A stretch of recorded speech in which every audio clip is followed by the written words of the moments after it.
Amazing Kids Pusat. Ayo subscribe. Ayah bunda sahabat Amazing, apakah anak Anda terbiasa screen time menjelang tidur? Waspada, tumbuh kembangnya menjadi terhambat. Paparan berlebihan blue light dari gadget membuat produksi melatonin dalam tubuh anak menjadi terhambat.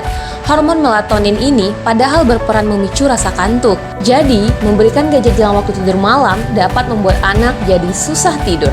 Pada siang hari, tubuh memproduksi sedikit melatonin, sedangkan pada malam hari, tubuh memproduksi lebih banyak melatonin. Blue light dari gadget di malam hari membuat tubuh menjadi tertipu dan tak memproduksi melatonin, sehingga anak tidak akan mengantuk dan enggan untuk tidur.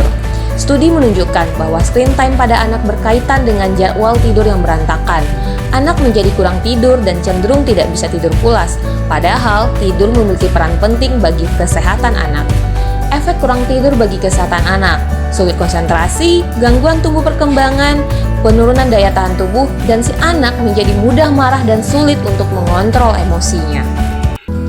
Ayah bunda, apapun keluhan buah hati Anda, percayakan kepada kami di Amazing Kids.